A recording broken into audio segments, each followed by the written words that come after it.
you're good. Well, I mean, that's it. We're officially live. We're officially recording episode 1 here at the Zabel Zone. Got my good buddy Mike and my beautiful wife Mandy. I'm excited that you just wanted to do this with me. And you did be the first. Dude, thanks for being here. Yeah, man. Thanks for having me. You know, there can only be one number one, and you never forget the first one, even if it's good or bad. So, Dude, this is either gonna this thing is either gonna crash and burn. Yep. We're gonna look like fools, or it's gonna be great. I don't care either which way. I'm just gonna have Guess fun. I can take all the blame for it, right? Maybe. Yeah. Maybe. So, Yeah. you said that like your first podcast. Yeah. I've I've consumed a lot, watched a lot, listened to a lot over the years, but I've never been on one, interviewed on one, or anything like that. So. Oh, I'm not going to interview you, man. I already know everything about you. The world doesn't know anything about you, but they will. Yeah, okay. The more you're on here, but no, I'll tell everybody about you. Sure. Because you know a lot about just about everything. Or like, there's some people who know a little bit about a lot. Like, for some reason, you know a lot about a lot of different things. Conversations I've had with you have blown my mind, from religious topics to government affairs, world affairs, just everything, Mike. Even NASCAR. I don't know how you know a little bit about NASCAR with all that other stuff, but you still have managed to make it in there. So, yeah, dude, help me keep this thing going. Long wins. So I read a lot. I started reading when I was a little kid, and before I went to bed, and still to this day I continue that. Today I read more business-oriented stuff, if that makes sense. Yeah. Whereas, up until the last few years of reading business stuff, I read a plethora full of different things. So, when you do that, whoa, party foul. Hey, man, whatever. When you do that, you tend to get a wide array, of knowledge on things. And then the NASCAR thing, man, I grew up in southern Oklahoma, so I grew up watching NASCAR with my dad every Sunday from February to November. We kicked it off with the Daytona, race, and we would end it at the end of the year to see who won. Back then, when I was growing up, it was the Winston Cup. So, and we were a Jeff Gordon household, and before that, we loved to root against Dale Earnhardt. Even though he's probably the best of all time, it's just one of those things. Probably. Yeah, he is. Yeah. Well, Jimmy Johnson during the aughts and the teens. Yeah, man, I'll give you that one. Yeah, and then of course. And then this is my geek coming out. I mean, Joey Logano's, he's never won the championship, but he's won, I think now he's won more races than anybody ever. Something crazy, like 50, 60, 70 He just races. can't win the title? Just hadn't won the title. Is that John's favorite Yeah. race? I think so. Yeah, I believe Yeah, it's that's Logano. I could be wrong, but I think that's it. Logano, yes. That's what Yes. he was rooting for every time. Yeah. Yeah, your mom always had something to say about him. Yeah. Logano. So that's the NASCAR in me. I just grew up a NASCAR fan with my dad, and I grew up with 2 channels. So on Sunday, if we're gonna watch sports, guess what? It was either golf or NASCAR during that. You just had the dial on it? Yeah. Oh yeah. Yeah. Both of those were my nap times. Yeah. Golf and NASCAR. Except for when NASCAR was on, I'd always wake up when they were doing the loud. Yeah. What's that called? When they would turn up the volume real loud when the cars were zooming by during the race. I don't know. I'm sure there's a name for it. I don't know. That's when I would be woken up. By Gotcha.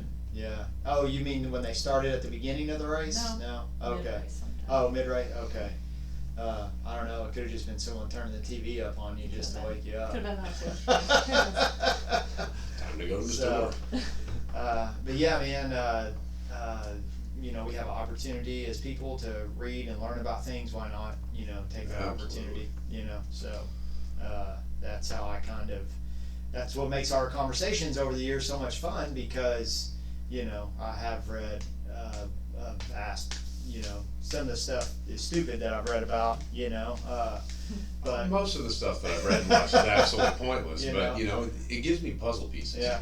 Like, that's the coolest thing about watching such a wide variety of different things are the different puzzle pieces, and all of a sudden you get like that aha moment, like where all the dots intersect, and you're like, oh crap, maybe that's not a conspiracy theory.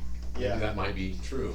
Yeah, what's funny about that is the older I get, the more conspiracy theorist I kind of become, you know? Well, when you start to, like I said, whenever the dots start connecting themselves, Yeah. how could you not buy into some conspiracies? So I have a conspiracy theory about that.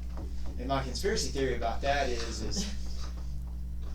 is it really connecting the dots, or am I connecting the dots? Like, am I using like biasness of stuff that I've read to be like, oh, that, you know, like, You're almost like creating Yeah, a narrative yeah. based off of only the information that you have. Yeah, that makes sense. Because there is a thing out there called synchronicity. Things synchronize without meaning to. Mm-hmm. And it's like the chances of that happening is very small, right? Well, what if it's that? I don't know. I mean, That's true. Oh, dude, you just gave me something to stay awake on tonight. Possibly. Thank you. You're welcome. Here it's been the Nephilim keeping me awake, and now all of a sudden this, so I appreciate it. Yeah, that's my ADD brain right there. Where Oh, dude. Yeah. Like, with Mandy in here with us too, being ADD, she probably won't get much words in. Yeah. Probably not. Yeah. Not until we start talking about investing and money and wealth and finance and all those good conversations. Yeah, well, I'm good at talking about this. But Mike is the investment guy over here. He is the guy that knows all that. Well, I appreciate the compliment. I've had great mentors, you know, in the industry, in the business, and so I've just done what they've told me to do, and I read what they tell me to read, and watch what I need to watch, and then even a few people outside of the company too, like. And really this started before I got my investment licenses and all that. Was I started reading about guys like, you know, Warren Buffett, and he said you invest in things you know. Well, that makes sense to me. I'm a simple guy from South Central Oklahoma. Yeah, South Central. From the south side. I'm from, yeah, and I love saying that, you know, because people are like, I didn't know there was a South Central Oklahoma. Well, there is.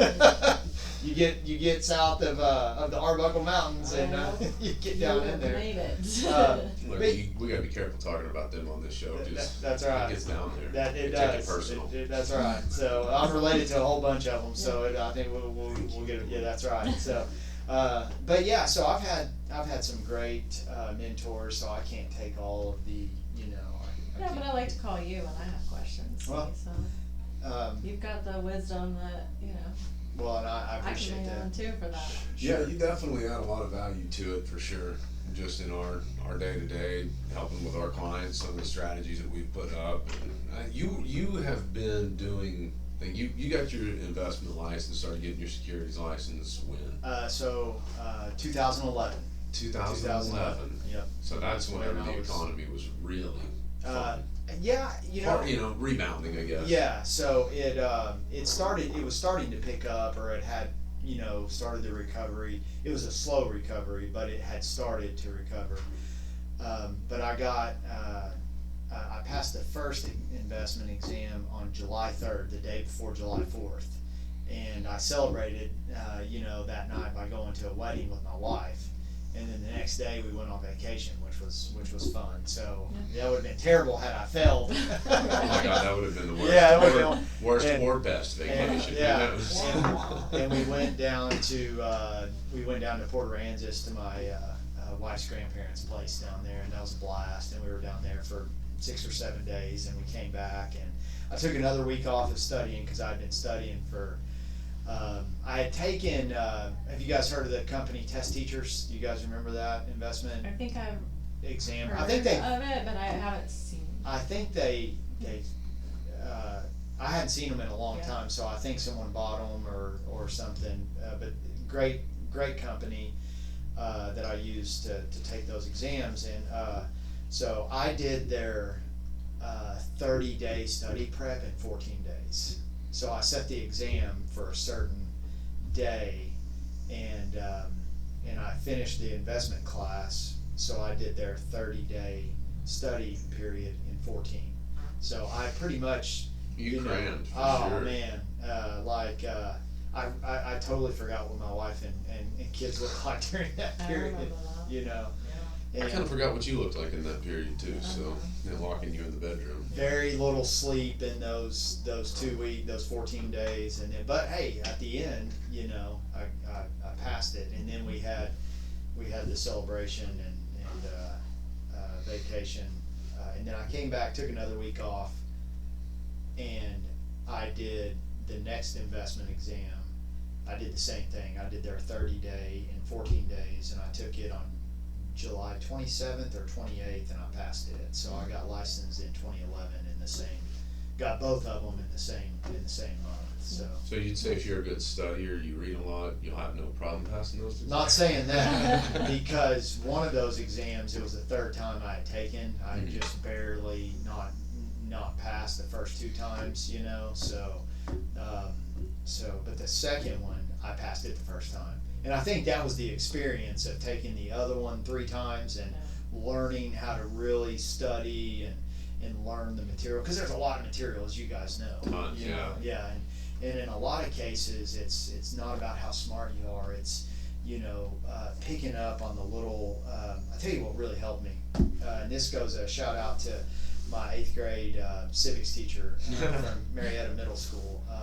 She's deceased today. Her name was Rilda Hicks.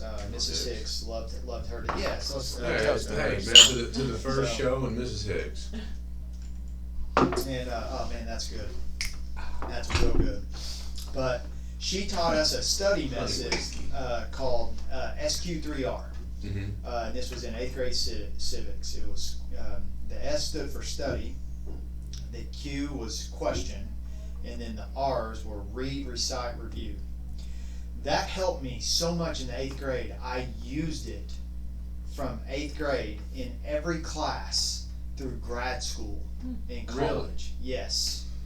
And what's interesting is when I started with the company and stuff, for whatever reason, I've been out of school, you know, at that point for, you know, 3 or 4 years, and I don't know why I did not employ that system studying, you know, to study and learn. Well, so I did that when I did test teachers, when I did that program, you know, that 30-day study program in 2 weeks. I used that method of studying and learning, and then I've employed it on, you know, every subsequent exam since then. So so shout out to her to teaching me, teaching me how to study appropriately, I guess I should say, you know. So I'm appreciative of that, and I never got the opportunity to tell her that I used all that, you know, to pass, unfortunately. So great teacher, but I told her son, one of her sons moved back to Marietta. He's an attorney now. He might be a judge, and I told him about it. So, but yeah, man. So. Sorry, now you said Judge, Marietta, small town. I just got to thinking about Muskogee. Oh. Yeah. Eastern part of the state. Oh yeah. my gosh, dude, we had to go out. I had to go out there. She went with me. I got a ticket for fishing, or wild fishing. I got a ticket for having 2 fish over the limit. Okay. So I'll say this: you go fish at different places around the state of Oklahoma. Check the limits. I check the regs at every one. Yeah. We usually fish Texoma. It's 10 down there. Yeah.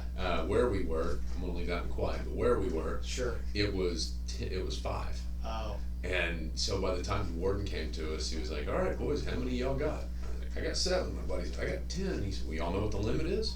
"Yeah, 10." "No, gentlemen, it's 5. Grab your stringers and come with me." So he even made the deal. He said, "You have to go down to the courthouse. You have to talk to the judge. That's how you do this. Yeah. You can't pay it over the phone. You can't call in and make arrangements. Like, there's a court date. You have to be there." Yeah. So I'm like, "That's bold. I don't want to drive all the way out to Muskogee." But then I started thinking, what happens when you're honest in court and you go I'm guilty? Sure. I was. Yeah. And you know, if you've ever been talked to by Game and Fish or DNR around the country, if they're coming up to say hi, just have a preconceived notion that they've been looking at you for a minimum of an hour. Right. They know everything about From you. afar. Oh, absolutely. Yeah. Dude, those guys are 100%. That's how they build a case that way. Yeah. Like, they're good. So I thought, man, I'm just gonna go be honest with this judge. I was, and it worked out. Nice. It was, and that's not what the best part of the whole court thing was. Like, it was just being in Muskogee County. Yeah. At the courthouse. Yeah. Man, the people that we saw, Yeah. It was a fun, interesting day. Yeah. I have to say. Hey, it'll make you think twice about sweet elderly looking people. Yeah. He was in there for anger management, or what? He beat up somebody in front of his grandkid, maybe his wife. I don't know. Yeah, we don't know that. We don't know those kind of details, here, guys. Sure. And then the guy that went away for fentanyl, he was trying to get out on parole, trying to get some probation. Nah, I don't think so. Yeah. You're dealing fentanyl, bud. Like, you're killing people. Yeah. You're part of the problem. Yeah. I was glad. I was with the judge on that one. Like, I think the whole courtroom was like, yeah, go, dude, send him away. Yeah. Then oh my God, the lady that was the drunk driver. I don't think you were in the courtroom for this one, Yeah, it or was. for most of it. So you were there a while then. No, we were there for hours. Wow. 4 hours, Yeah. almost. Wow. And then finally the judge, this was the best part of the judge, he was like, can I help you folks? Like, Yeah. yes, sir, I got a ticket while I was fishing. And they all, like, the whole courtroom went crazy. Like, oh, it was out at so-and-so. That game warden's got a heart on it. Was it the right game warden they were talking about? Oh, yeah. Yeah, it He was. sends probably 6 people a week in there. 6 to 10 people a No week. kidding. If he got us the way that he got us, absolutely. Yeah. I know they're trying to prove a point. I'm not trying to, like, point fingers at anybody bad out there, but Yeah. it is a deal. I'm not sure which. No, dude, when I got there to go fishing, there were maybe 10, 15 people fishing. Okay. It's already fishing. And they opened up the floodgates on the dam. Yeah. I know what you're talking about. Because Okay. my wife is from Warner. Okay. So, which is in Muskogee County. Weber's Falls. Yeah. Oh, yeah. Yeah. So we're down at Weber's Falls. And inside of 2 minutes after that big alarm starts going on, Yeah. it is like the Chinese restaurant staff comes up to fill up the white bass limit. Because I kid you not, I don't mind saying it, but PG. I'm gonna give it for her. Yeah. Dude, there were 100 people out there in 5 minutes. Wow. Not white. Yeah. It was kind of cool. Yeah. But you get to see how they really live in Asia. Like here, we kind of like our space. Like you go over there and fish. Yeah. But dude, these guys were like right up on top of each other, one by one. I always heard that was really good fishing out there. When we lived out there those few years, I never went out there. So. I caught over my limit really Yeah. easy, so Sure. it's hard to say that it's bad. Right. Yeah. That's what I've always heard. So. And to the locals out there that were being complete asshats, you know what, Mike, the fishing out there is phenomenal. Yeah. And everybody else that hears it, it is phenomenal. Yeah. The locals out there, they hate you, but please go fish. Sure. Out of Weber's Falls Dam. Yeah. I hope it gets to them. Yeah. Now there was one of them got a little racist, and I thought this dude was gonna pull out a knife, or he did pull out a knife. On another guy. Yeah. Wow. He was saying something about, dude, it was uncalled for, obviously, but he was like, hey man, at least if you're not catching any fish, I see you got your dog right there, you and your friends got plenty to eat. No. Oh yeah. He started mouthing off to the redneck started walking to him, he pulled out a fillet knife, so you come 1 foot closer, I'm gonna gut you like a fish and you're falling in the river. Wow. And I'll make it look like an accident. Yeah, it was bad for a little while, but we Wow. still, it was still fun. So that was fishing out there, Muskogee. So you if you drove through Weber's Falls, my wife's church that she grew up going to, St. Joseph's Catholic Church, is right there in town. So like here's Main Street. If you take I forget what street it's on.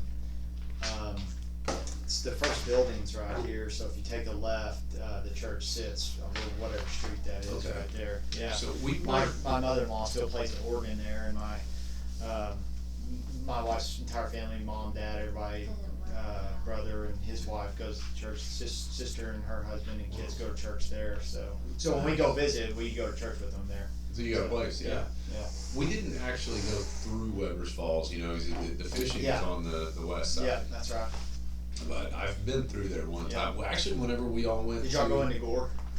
I think so. You did. I think That's a nice little town too. Yes, we did. That little, I forget what the cafe is that's in town. Yeah, I know what you're talking about. And I wish I remembered, because the lady that owned it, Yeah. sweetheart of a gal. Yeah. Like, The pizza place there is really good too. we didn't have time for pizza. Sure. Like, we just, in the middle of our camping trip, dude, the skies opened up. We couldn't sleep. My tent, everything got flooded. Yeah. So during that time, we were just like, yeah, let's go eat and pick up later. So whenever you go back through there to go fishing, stop in Warner and eat at the Mexican restaurant El Jarocho. That place is unbelievable. Yeah, I tried to get them to go too bad. That place, let me tell you. I've heard good things. Yes, like everything they make there is good. My favorite is the street tacos that they make, and then they make this 36-ounce house margarita. Ooh. Yeah, I said 36 ounce. That thing is massive on the rocks. Ooh. Yeah. You gonna come be on the show, Jenna? You come say hi to everybody. You're in the Zabel zone, and you're a Zabel. Man, I've called. So this being the first one, I was trying to like figure out. Okay, so I've got the YouTube channel, I've got the social media, I've got the Zabel Zone thing. I came up with that years ago. So I was like, if we're gonna do podcasts just on general topics that we like, wealth, finance, history, whole bunch of cool stuff in the history side. But I don't know why I just had enough of a brain fart. What was I even saying? I have no idea. See, that's what I love about this too. I can just do it however. No, the Zabel Zone. So I called a buddy who was a mentor for a little while. He's a John Maxwell coach, and he does a lot of social media stuff. And I was like, all right, man, give me an idea for like an episode for all of these things. And he goes, Zabel Zone just has a ring to it. It does. It really, when I walked in and I saw the name, I was like, that is great. I wanted something different, but it kind of does. Yeah. It does, and I don't want to sound like I'm arrogant about it, but I really did like it. Yeah. But I was too proud of it. Yeah, no, I think that's perfect. I really do. I think that's a great,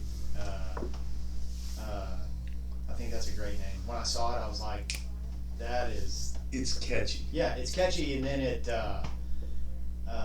certain names just, especially when like I know you guys, and when I saw that, I was like, that fits them perfect. It does. It just goes together. Yeah. Yeah. Like peanut butter and jelly. Oh. Peanut butter and jelly. Spaghetti and meatballs? Yeah. What is it? Lemon tuna? Yeah. Was it Big Daddy? I don't think I can quote that. There's my. What would you call that last night? Where we were talking to that guy that does the. He's got the Jay Galt, Thomas with Jay Galt. Yeah. Financial. What was it he said about that? About the meatballs? No. No, gosh. He's talking about the Big Daddy. No, the movie quotes like. No, it was the ADD guy at the other. See, look at me. This is my brain right here. No, it was the other ADD guy at that Wind Down Wednesday that we went to. I don't know, man. At the movie thing. Yeah. I don't ask me. I don't pay attention to half the things that are said by you guys. To be honest. And having ADD, this could go so many different ways. Yeah. Like there are so many different things. Like I could sit and talk about for hours and hours on end, jumping back and forth. Like, sure. You and I have talked a lot about old world history. Yeah. Like the first 4 books, and then moving on into the Apocrypha and all of that stuff. Yeah. So I gotta tell you, I found an antique store that, and they called me once. I didn't go buy it whenever it came up, but it's a pre-1800s Bible. Okay. So it still has a lot of the old words in it. Yeah. And I want to go back to pre-America Bible. The pre-1780s, what is it called? The Diluvian, am I saying that right? The Diluvian? Dewey Reams. Okay, yeah. So, yeah, going back a little bit further into Bibles where... Or I guess you could enunciate it, Dewey Reams is... Okay. Yeah. This is why you're here today. But they include different words. Yeah. And I heard a long lecture yesterday. It was about an hour 20. I'm going to go back and listen to it again. But it was about everything dealing with the first couple books of the Bible and what that pre-world flood was. Sure. What it was in the pre-world, the fallen angels, the Nephilim, the Nephim, to the singularity Nephim, which is fallen one, and to the plural fallen ones, Nephilim, Yeah. to hearing those different kind of words. And then like they had a worldly host when they when they were here on this earth ruling over man and trying to replace our creator, getting us to worship them and doing the crossbreeding. And so when their spirit left their host, they were not allowed to return to the heavenly host, which is where we will go when we pass. So they're trapped. Their spirits and their souls are trapped. Here is the way that he made it sound. Like the bodies are bound underground in chains, wrapped up, lost for eternity. They can't surface, but their spirits cannot be released from here. They're trapped here with Lucifer. Yeah. They can't pass on to the heavens. And so he said, he brought out the watchers, the fallen angels, the watchers. They're around us all the time. They've never left. They see in a different realm as us. Like we see two-dimensional. They see multi-dimensional. So they're always looking. He went in to talk about, or he connected with Jesus. Like, I will cast out the demons in people. Well, the demons are looking for a host, and you remember the girl that he went, then she was absolutely possessed, and he put it in a pig ran off a cliff. Yeah. So it needed a living host. He cast that demon out of that child into the pig, and then of course the pig ran off the cliff, and the demon didn't have a host, or did it, but he described it as if they're always watching. And then that second coming rapture is to solve those problems, to give us all that redemption and bring it all back to new. But it was interesting, an hour and a half on it, and I can't really summarize it in just that quick little bit, but it was, what do you think about that?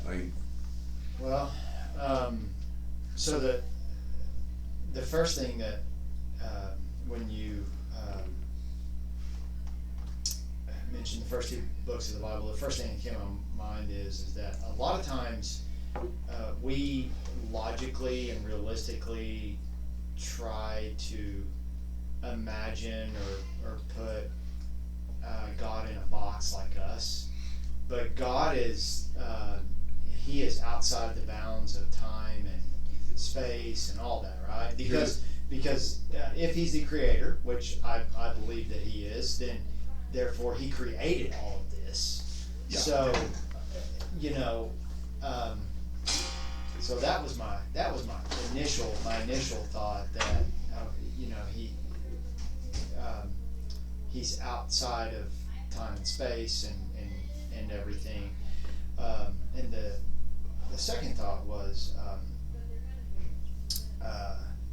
believe it or not, I've listened to some of these people who believe some of these Nephilim that you're referring to that also come from the book of Enoch, which I haven't ever read the full book. I've read a portion of it or a lot of it.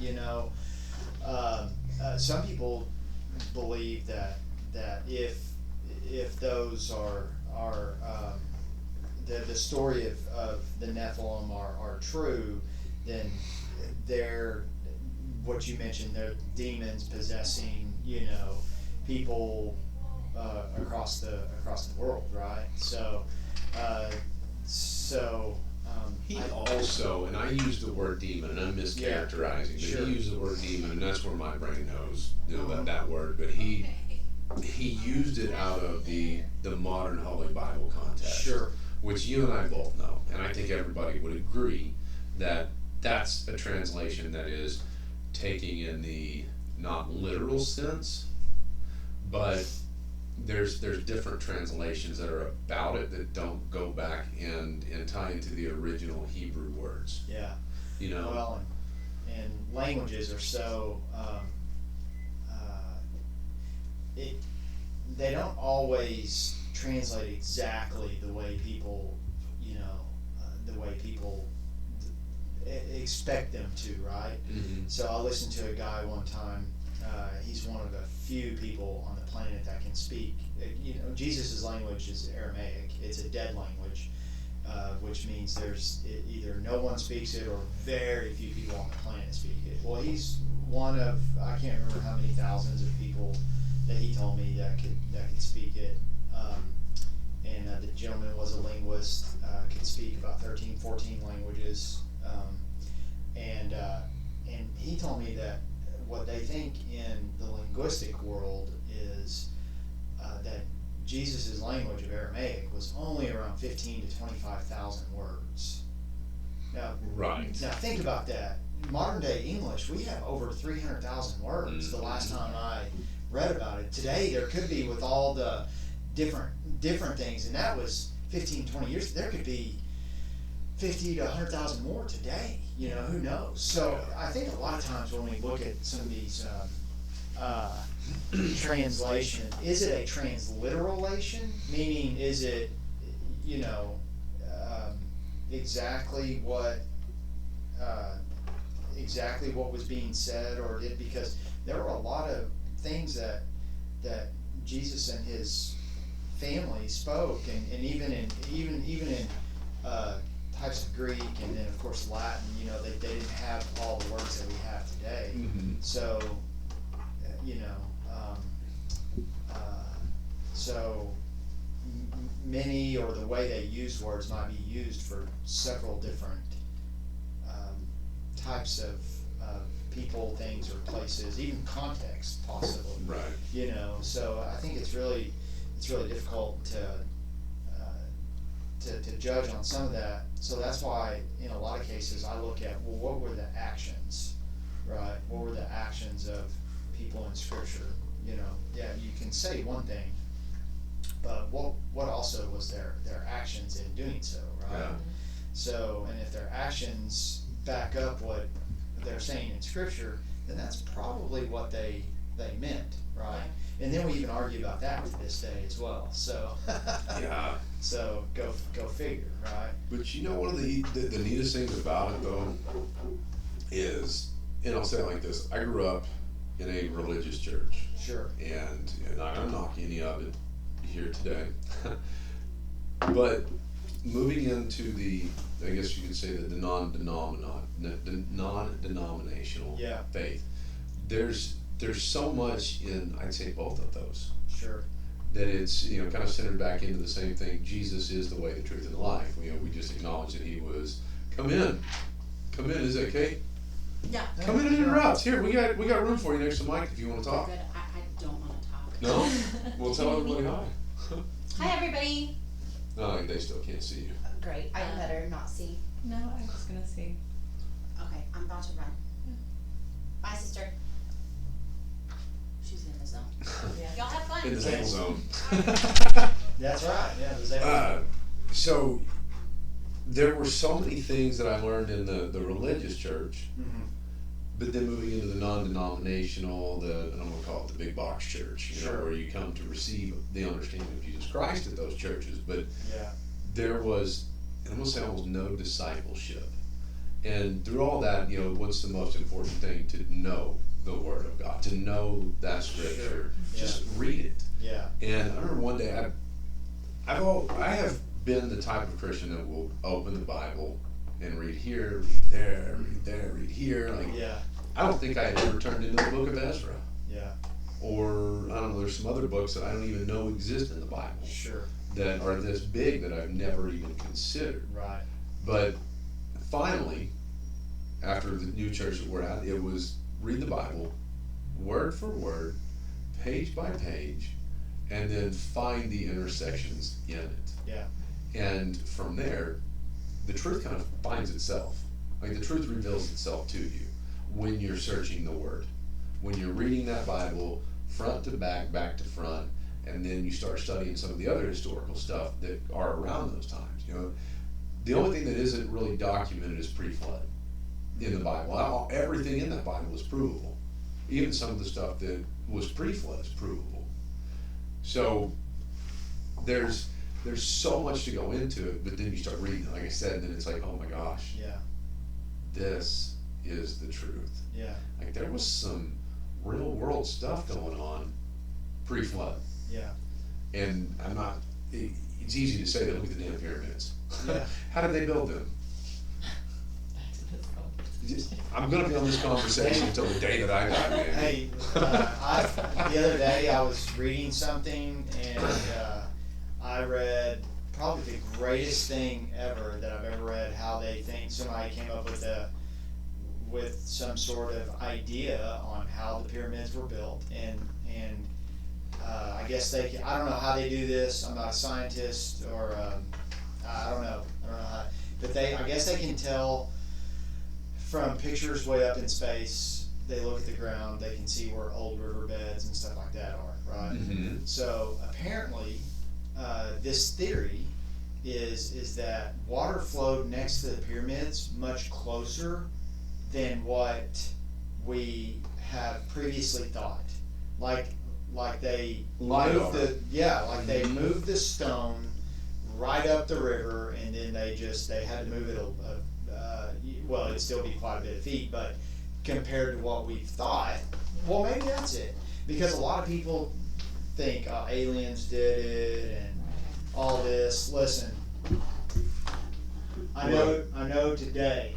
I want to show you something, Mike, because this is. I'm fixing to get off on a tangent here, so No. I have to take a drink on this one. Look, here we are. I'm like pulling up the map so we can do this. So you talk about here. Oh man, thank goodness, here it is. It's finally 3D. So we'll go to the terrain side. No, stop sharing my location with you, you'll show the whole world. How do we get this? We're in back Oklahoma. on? How do we get this thing back? I think y'all call it a flyover state, Yeah, so, right. but we love it, Yeah. so. I've never done this where on the computer where I go to the 3D maps, like the actual 3D satellite image. There we go, layers over here in the corner. Okay. There it is. So I was looking at this, and I look at this often, Yeah. just to, I don't know, my brain always goes back to it, but the flood that came around the world, and I'm going over here to the Sahara Desert, because this is where everybody talks about, and then even farther than this, because we've got the middle of the world right here, right? Sure. This is where it all happened. Yeah. The floods that came out and around the world, like if you look at the lines in the mountains, Yeah. they do look like swirls, Yeah. or where water had flushed through Yeah. there. Yeah. And so I think that it kind of came from around this way, the continents settled, Yeah. subsided, and then in Egypt where the water went through, you can almost see where the water Yeah. flowed around. Like it left the striations in the big sand. This used to be a high mountain, this was probably a lake, a valley, whatever. More sand filling it, and then one of the coolest things that I have ever found over here is this area right here. Where at this, where is it at? Right here you can see where the water, it just looks like a river flowed over that. Yeah. And of course, I've even speculated, man, it might be wind, it might be whatever, but it looks like there's waves in the sand, and that's salt depressions from the guys that have gone to see it, but Huh. what is that? Well, don't know. One of those mines that they use for our cell phones and electric cars, maybe? It is Oh, not mine. Yeah. That's You not know? mine. That is, okay, so I know what it is. It's the eye, they call it the Eye of the Sahara. It's Okay. a Rashat structure.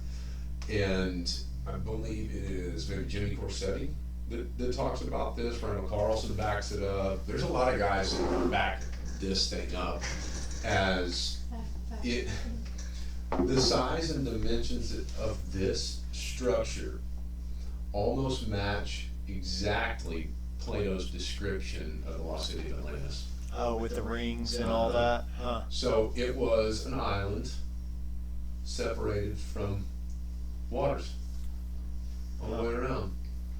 So how else do you get there? You come in through here to make it. This was all underwater at some point. That was an island all by itself in the middle of this area. I hadn't heard that, but that, I mean, I can see what you're pointing out there. Yeah. And if there's guys that think that very well, yeah, could be. Have they excavated that to see if there's anything there? So, Old yeah. cities or anything? There has been quite a bit of that, or as far as like excavation Yeah. things to, not a ton, Yeah, but because it's so hard to get down to it, yeah. that, let's see if I can get this back to see one, I'm not doing this anymore. Anyway, yeah, but there's people who've gone down there. They know about the salt that is there. They know about the gems that are out there, like the diamonds, Yeah. the special metals and glasses that come from high heat, just instantly frying whatever. So I believe it's the Randall Carlson, Okay. the younger, driest Yeah. impact theory. Yeah. You've heard of that? I'm kind of it goes along with a lot of different theories. Man, that theory gets blasted by everybody out there too, you know. As of right now, Yeah. it would be the most believable to how the global flood happened. Yeah. Now, you said earlier, like, everybody tries to put God in this box and tries to, like, make him an image. Yeah. Well, I had to stop asking, who is God? And start asking, what is God? God is all around us. Like, God is everything. You know, when God speaks, he can make the mountains tremble. So, God is water, God is life. God is everything that gives life, everything good. So, all around us, the air, the oxygen, the trees that are blowing. So, if a tornado comes, what do we call that in Oklahoma? It's an act of God. big hurricane. It's an act of God. gigantic landslide, or a volcano is an act of God. it's unexplainable. Yeah. God did that. Yeah. But why would God do that? No, God didn't do that to his people. That's Yeah. just that's just God's infinite being, God creating, God doing what he has to do. Homeostasis.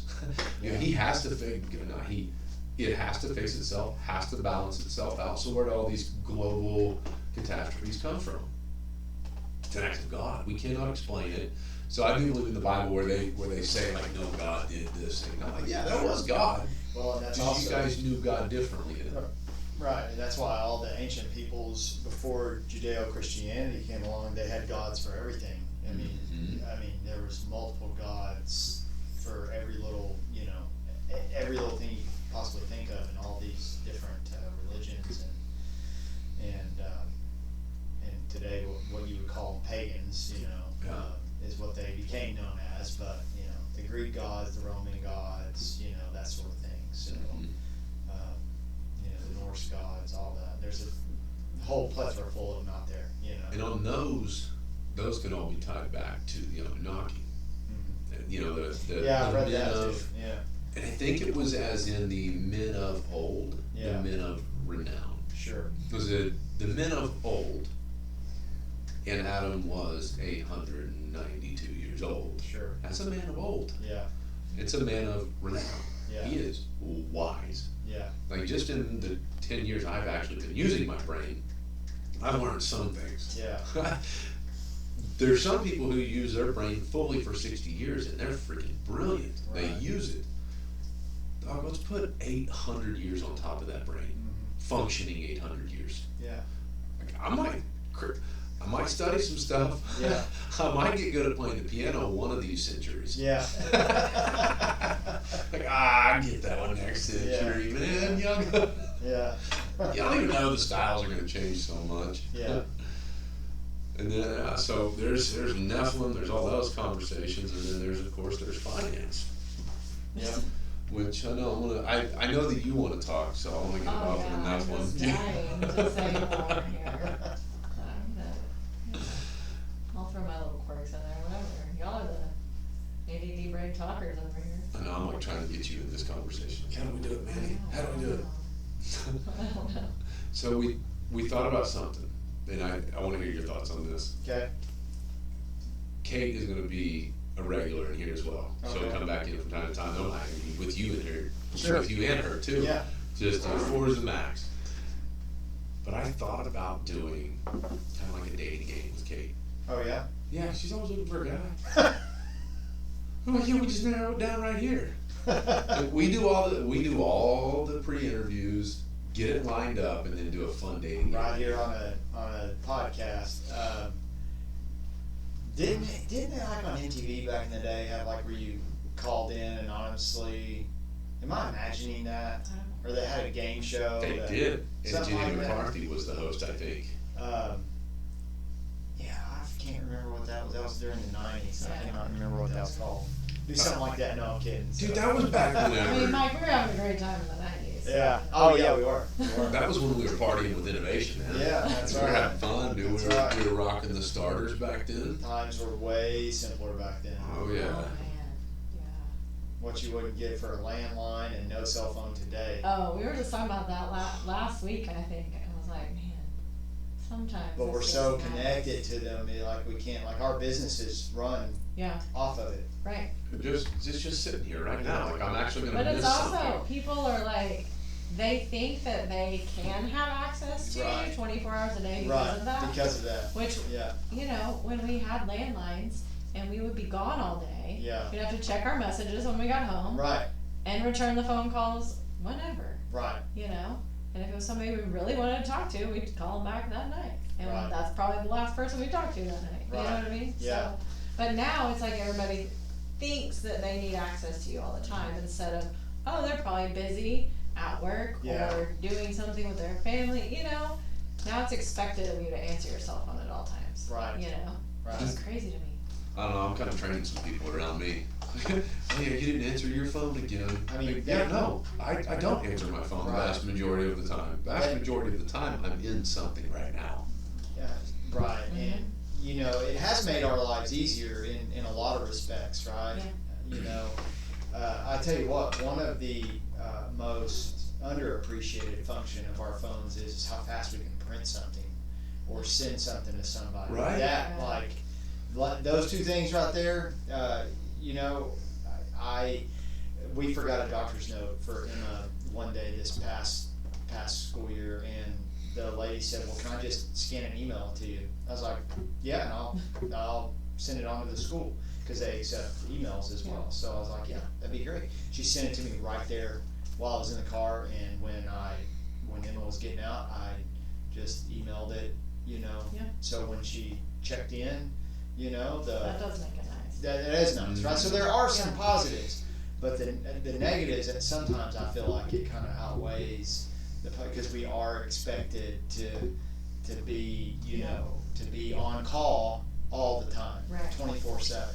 Yeah. So I've got news for everyone. At 10:30, my phone shuts off every single night, and you will not get through to me unless you're in my favorites list. Yeah. I've got it set up that way. I hope I'm in your And- favorites. Am I in your and favorites? I'm not telling you.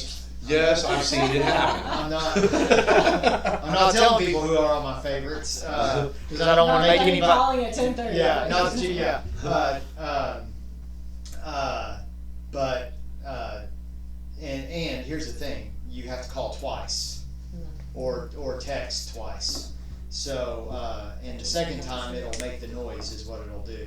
Yeah. And I did that because, as you guys know, we can, man. It'll be, you know. Now, if I'm still awake, no big deal. But if I'm exhausted and I need to get some sleep and I got to get up at 5 the next morning, I'm like, no. That's when I did that, Yeah. probably 7 or 8 years ago. So that way I could at least have that privacy that, you know, even though you heard your landline going off back then, you know, you didn't have to get up and answer it. No. You know what I'm saying? You can also. Unplug it. Yeah, or whenever I got my first one, it was the light up phone. Oh, yeah, yeah. You could like turn off the ringer Yeah. so that your parents couldn't hear the phone ringing late Right. at night Oh, I when your friends remember were calling. those. Yeah. Yeah. And it would just light up, so Yeah. you could just answer it, so you knew somebody was calling. Yeah, Yeah. until you heard that quiet click on the other end. Shh. Yeah. Mom's on the other phone. Shh. Yeah. No, this is when I got my own landline, you know. It was So like you had a rite kid- of you had- passage, you know. back. So you had a kid's line, right? I had one. Yeah. I would say I didn't have one. So, but here, get this. Our first landline, I remember, we had a party line. Do you guys remember the party lines? Okay, see, you are not old enough, Mike, I am too. because my mom is 77 and she talked about a party line. And I say 77. We had a party line. It's like your mom is not 77. Where did you grow up? I grew up in Marietta, Oklahoma, and That makes sense. That y'all had a party line out there. Yeah. Southwestern Bell was. Southwestern Bell was the company. Yeah. And so because they also had Ardmore where you lived and grew up. So So yeah, so we had a party line. I can remember picking up the phone, being in kindergarten, learning how to use it. Because listen to this. When we all were growing up, they taught us in kindergarten how to use a phone and dial. And it wasn't a push button; it was a rotary. Or whichever way it went. I can't. Did it go to the right? It went to the right. Okay, right. So. And then you had to wait for it to go all the way back around.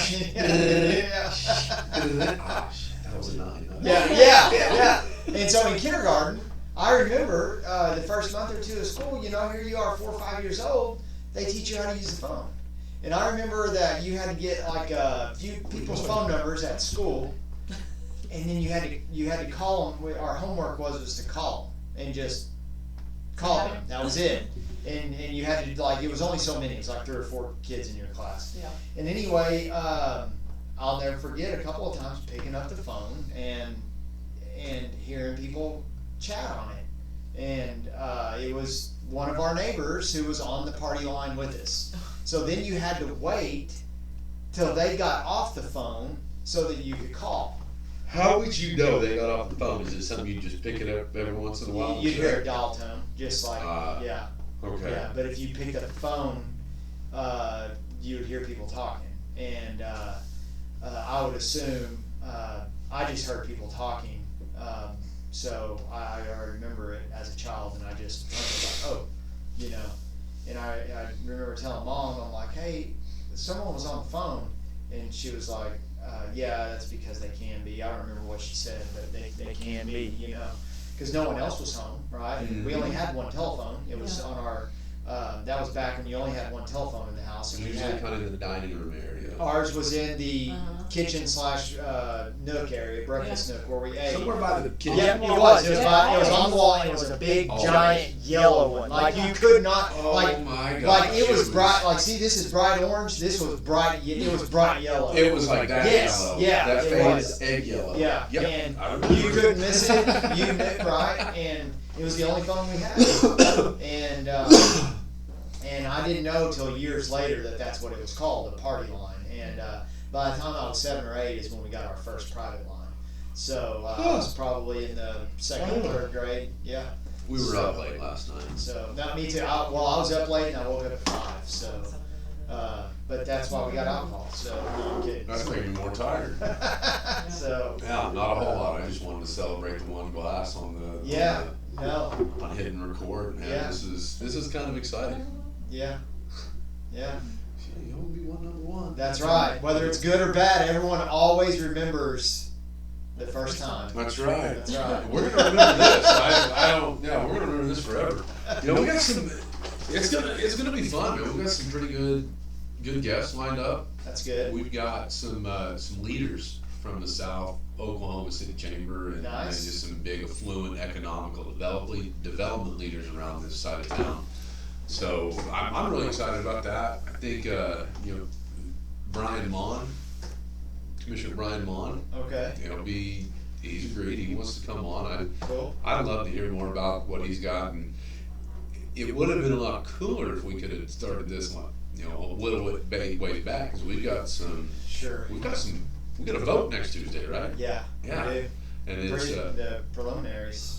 What are we voting for on that? So we've got the state and the federal elections, who is that? Devin, come in, man. What's up, buddy? Come in. Yeah. It's still good, dude. Oh man, dude, this is just a talk. Yeah.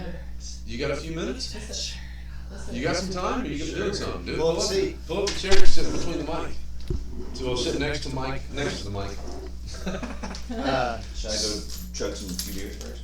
Dude, No. it's whatever. This is just a celebratory first time, is what they were saying. Yeah. Welcome, Devin. What's Welcome to the conversation, guys. Devin, you might want to scoot in a little bit closer so we can see, and talk as close to that mic as you can. There you go. Cool beans. That way. So what were we on? So next Tuesday, the preliminary elections. So primaries. So I know that the biggest one that everybody around Oklahoma has been hearing about is the Tom Cole and Paul Bodnar. Yeah. Bodnar. How is it? I thought it was Bondar. Don't. Okay, I thought it was Bondar too. Yeah. Bondar, And Bodnar. I guess that's pretty heated because he's from Texas and he moved up. I don't even know if that's true. Like, I guess he was from Texas but moved here. Not, okay. I think he still lives in Texas, but he has, I don't know, I think Yeah. it's all a mess. But- Anyway. but listen- He is the type of person that has bought businesses Yeah. in different parts. And this is, if I might be mischaracterizing this, Sure. I hope I'm not, but just from what I see, he's bought businesses in different places around the country. Right. While he's there in that place, he picks up a seat in local government, local politics, Really. in that spot. So immediately right off the bat, his anti-campaign about career politician goes right out the damn window. Yeah. Because that's all you want to do. Yeah, you're a business owner, you're an entrepreneur, you're whatever, but come on, man. You've really been pushing hard to get into politics, so let's throw this career thing out the window. It almost kind of looks like he's also doing that to affect laws for his businesses, possibly. Come on. There's that, and the biggest thing that I think I could see in this is because he's done it in so many different places. Sure. And coming to Oklahoma, where we have a 90-year-old lifer, not really, Tom Cole's old. I've voted for him numerous times, but I'm pretty disappointed with him right now. And I think all of us Hokies, he needs to answer to us at some point. But at the same time, No, he's been in office. He's a career politician. He's been there for a long time, and he's been good. But the last I haven't been happy with him probably the last 6 to 10 years. So. I think some would use the word special interests. Yes. Yeah, these last. Yeah, but they're all that way. They get up there and they get bought, and and it's just the way it is. I remember in college, I had to take because my major was so I got a teaching degree, but it was in government and history and stuff. And so I had to take a class called The Branches of Government. And I'll never forget when I got the list of the books I had to buy. I had to buy a book for the judiciary, the legislative, and the executive branches. And then on the list at the bottom, it said the bureaucracy. I thought that was a mistake.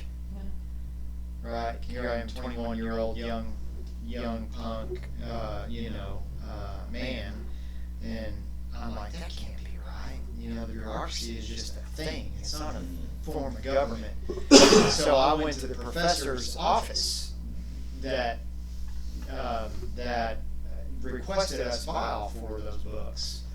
And I went in there and I was like, hey, I got your book list. I'm in your class this next semester.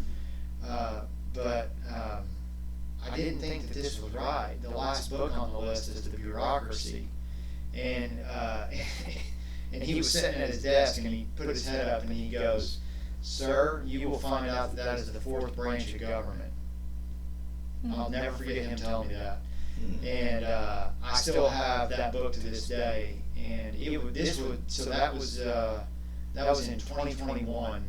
So Wow. So that book was talking about everything that goes on in DC back then. 2021. In 2020 or 20, I'm sorry, Lord have mercy. Mike. Yeah, 2001. COVID got us all, man. 2001. 2001. Yeah, Okay. yeah. No, so 2001. Thank you for catching that. Yeah. So 2001 is when I had that I had him in class, and so this has been going on way longer than any of us can even perceive. Yeah. So and once these people get into office, and the thing that pisses me off the most is they can claim all day long that this doesn't happen, but it does because we're in this industry.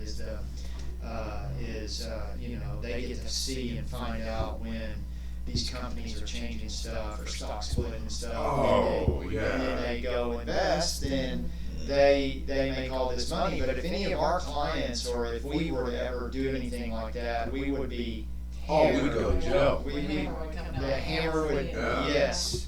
And it's just such, how can you, not to name any names, but how can you become a congressman and you're a bartender from the Northeast and you have no money saved and you have student loan debt and now you're worth $10 million Right. 6 years later? Yeah.